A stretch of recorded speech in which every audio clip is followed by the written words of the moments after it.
Galera, vamos continuar grupos sanguíneos. Hoje a nossa aula é sobre o sistema RH. Vem comigo! Bom, em 1940, dois camaradas, Landstein e Weiner, tá, estudando macacos do gênero Rhesus, assim que se escreve, eles descobriram outra glicoproteína, tá, presente na hemácia, que também funcionava como aglutinógeno. Eles observaram que esses macacos apresentavam um aglutinógeno em suas hemácias. Esse aglutinógeno nas hemácias ele foi chamado de aglutinógeno R. E para surpresa deles, eles descobriram que esse aglutinógeno também estava presente nos seres humanos. Aí eles resolveram fazer o seguinte, tá? Todo ser humano que apresentava esse aglutinógeno R aqui nas hemácias, eles batizaram com o nome de RH positivo. Os humanos que não apresentavam esse aglutinógeno R aqui, eles foram chamados de RH negativo. A genética deles, como funciona? Bom, é um caso simples, tá? De dominância completa, onde eu tenho dois genes atuando, o Rzão e o Rzinho. O Rzão determina que o camarada seja RH positivo e o Rzinho determina que o camarada seja RH negativo. Como é dominância completa, se o cara é Rzão, Rzinho, ele é RH positivo. Genótipos desses indivíduos. O RH positivo será Rzão, Rzão ou Rzão, Rzinho.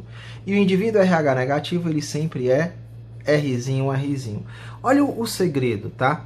E aqui eu também encontro aglutininas sendo formadas. Então também existem anticorpos sendo formados. Lembrando, o aglutinógeno é característico da hemácia, ele está na hemácia. E a aglutinina, o anticorpo, ela está presente no plasma. Mas olha o que acontece aqui.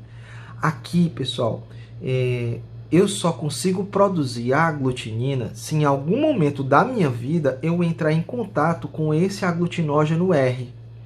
Como assim, professor? Eu só consigo produzir a aglutinina se acontecer alguma transfusão sanguínea ou então em algum momento da minha vida eu tiver contato com esse aglutinógeno R. Por quê? Porque esse contato vai ensinar o meu corpo a produzir o anticorpo R, anti-R, né?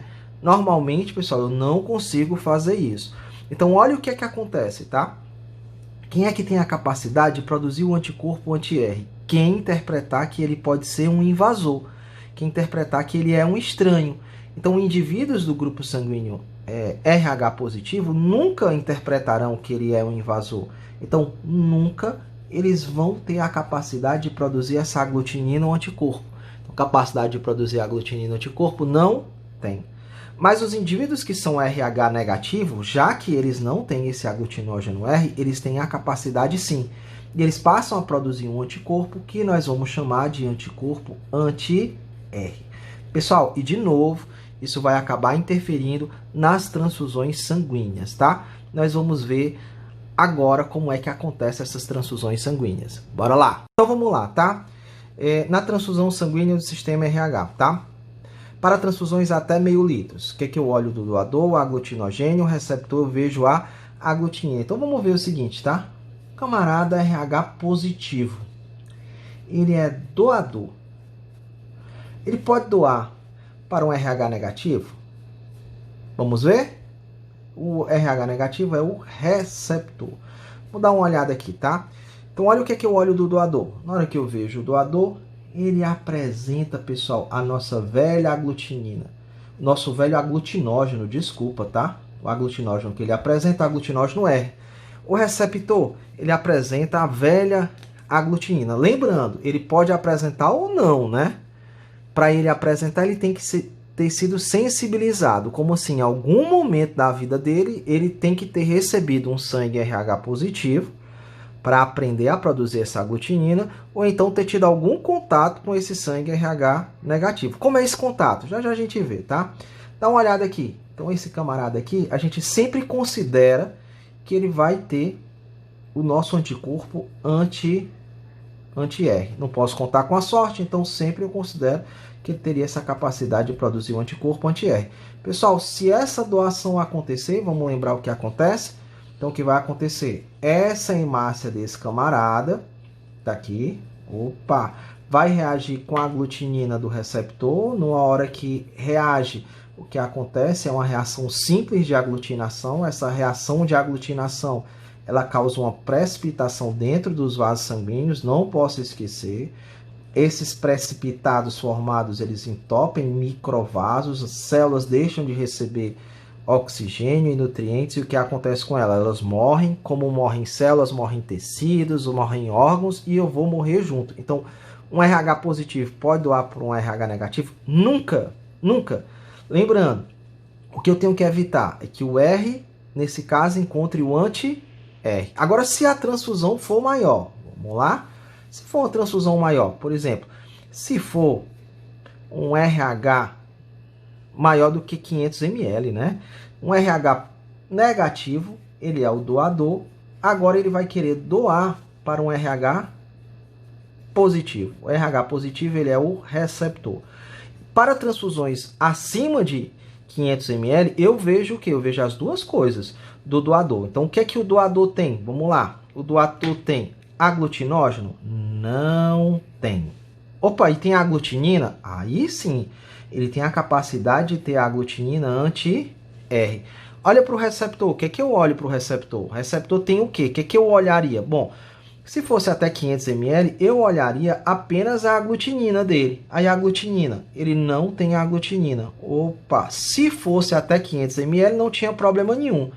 Eu não tenho aglutinina, não tem como acontecer reação de aglutinação. Mas se passar de 500 ml, eu tenho que ver o aglutinógeno que ele tem também. Olha aqui, ó. Opa, e ele tem aglutinógeno R.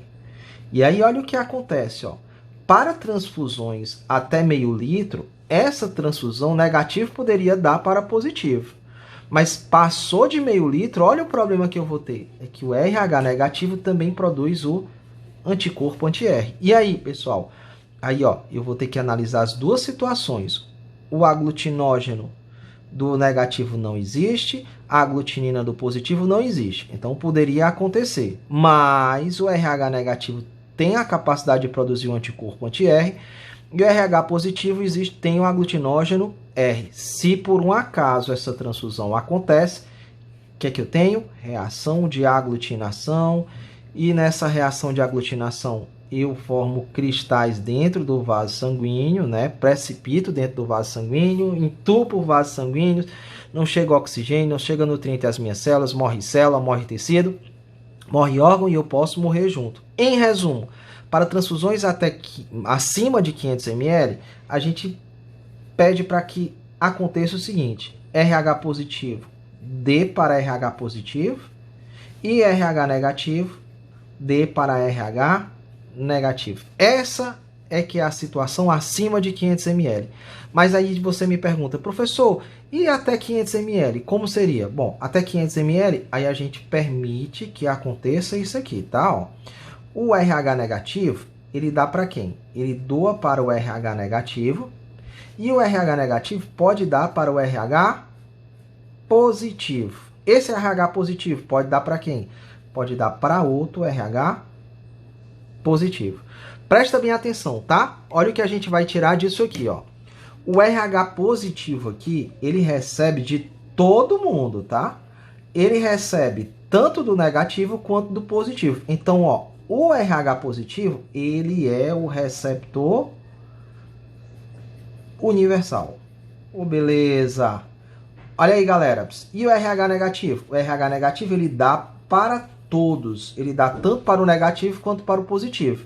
Como ele dá para todos, ele é o doador universal. Olha o que a gente aprendeu. Vamos ver. A gente tinha aprendido o seguinte, tá? Vou puxar bem para cá. Eu tenho o O. O O era o quê? O O era o doador universal. Mas eu tenho o O positivo e o O negativo. Qual dos dois é o verdadeiro doador universal? O O negativo. Porque o O positivo pode doar para todos os outros grupos sanguíneos, desde que seja positivo, porque positivo só dá para positivo. Então, quem é o verdadeiro doador universal? É o O negativo. Receptor universal, aí a gente tinha o grupo AB, aí eu lembro, tem o AB positivo e o AB negativo. Quem é realmente o verdadeiro receptor universal? Ó, se ele é negativo, ele só recebe de negativo. Então, não é o verdadeiro receptor universal. Quem é o verdadeiro receptor universal? O positivo. O positivo é o verdadeiro receptor universal. Então não posso esquecer.